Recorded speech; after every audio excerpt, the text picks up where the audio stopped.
tahun 2012, kemudian nomor 4 tahun 2014, dan terakhir kemarin Permen 49 2014 gitu ya, tentang penelitiannya.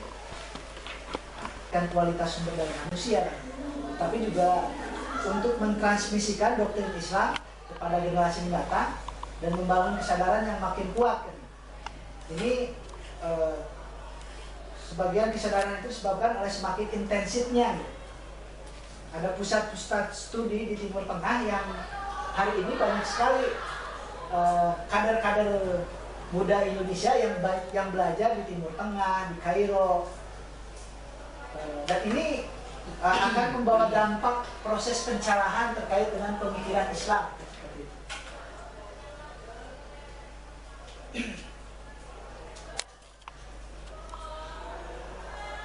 Sebagaimana langkah, hapuskan, kurangi, tingkatkan, ciptakan. Contoh, menghapuskan jurusan atau program studi yang kurang peminatnya. Ya karena misalnya kurang misalnya dirasakan oleh masyarakat. Kemudian atau menghapuskan kegiatan yang tidak besar atau tidak banyak manfaatnya walau sudah menjadi tradisi. Ini agak berat. Kemudian mengurangi kegiatan yang kurang perlu yang membutuhkan biaya besar. Kemudian mengurangi pegawai pada sektor yang tidak produktif, menciptakan model pembelajaran yang lebih hemat biaya dan tenaga, menciptakan mata pelajaran dan kegiatan kokurikuler, ekstrakurikuler yang lebih mendidik dan hemat sarana atau biaya. Nah ini ya, ini adalah merupakan satu langkah-langkah daripada Ocean Blue Strategy itu. Nah kemudian yang diberikan oleh Pak Aceh sebagai pilotnya, saya kira ini cukup bagus.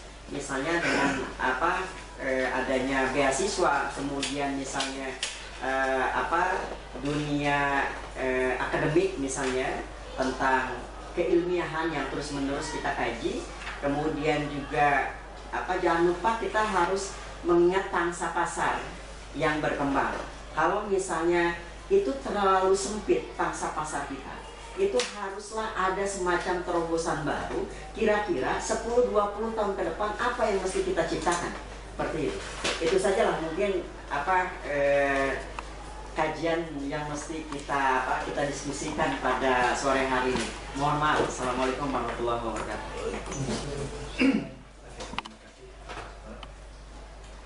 Ada dua kegiatan saya kira yang mungkin nanti kita perbincangkan.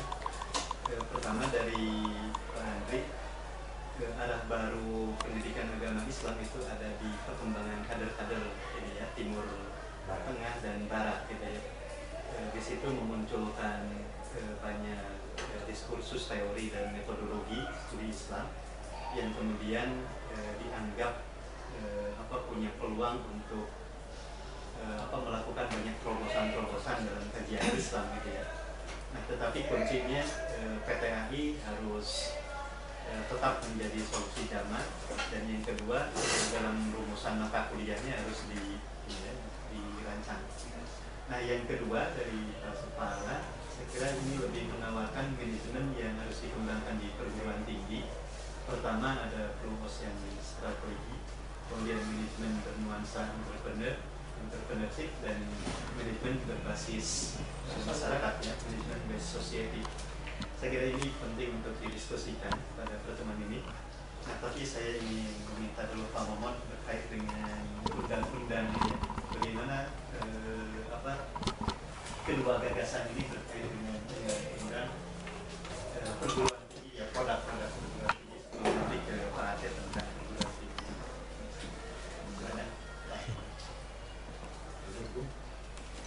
Serta kebutuhan dibuat profil. Nah di profil inilah nanti ketika profil lulusan PAI seperti apa, kemudian profil ekonomi seperti apa.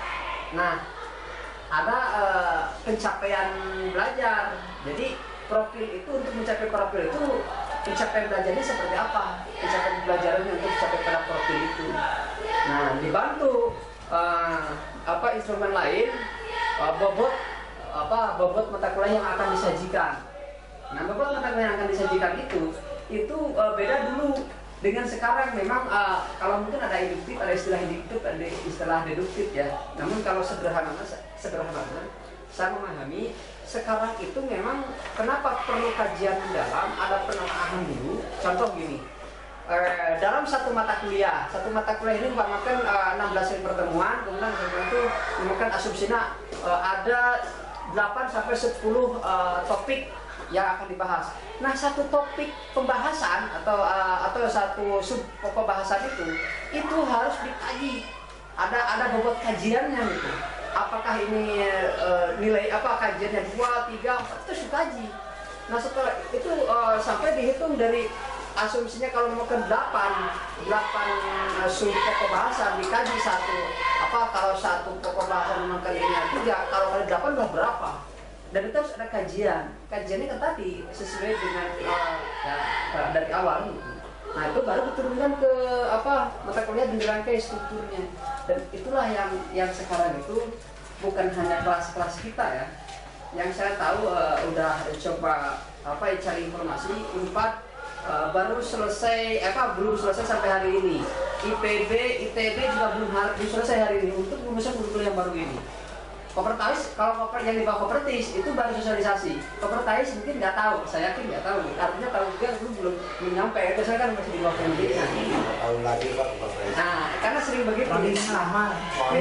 Saya berharap nih bicara terkait dengan PPAI, kita harus loncat lebih dulu menurut saya. Kalau sekarang kita lebih tahu, kenapa tidak? Karena tidak untuk kemungkinan isu yang terakhir saya baca bahwa forum rektor sudah menyepakati bahwa perguruan tinggi itu harus di bawah 1. Ya, di bawah dikti yang mana itu tanpa ada membedakan bahwa ada undang-undang bahwa PPAI tetap di bawah kementerian yang menaunginya kan gitu. Nah, apakah ini nanti seperti apa? Paling tidak kita tidak menjadi persoalan karena itu bukan wilayah kita. Paling tidak kita bagaimana untuk membuat profil lulusan ini tadi layak jual. Nah, ini yang layak jual ini menurut saya memang praktisnya perlu ada kajian khusus dan ada kajian khusus. Salah satunya ini kan semacam ada proses mungkin diskursus dan kemudian nanti pasca kajian ini harus ada perumusan totalitas fokus pada titik persoalan, maka membahas profil lulusan, capaian pembelajaran ekonomi syariah dan pendidikan agama Islam. Kemudian nanti ada proses perubahan pada kurikulum maupun pada mata kuliah. Jadi memang harapan kami setelah kajian total ini melalui diskusi ini di follow up ada kajian-kajian yang memang fokus pada persoalan profil lulusan STI. Karena apa? Karena tadi itu sudah menjadi tawaran mutlak sesuai kebutuhan publik, sesuai kebutuhan pasar. Kenapa? Ini pasal masalahnya di masyarakat sekarang banyak guru-guru yang tidak memenuhi standar. Jadi nanti akan mulai ada banyak ngederet guru-guru kan gitu karena tidak memenuhi standar. Karena ke sekolah itu sekarang sudah mulai mereka menerapkan standar pendidik yang memenuhi kualifikasi.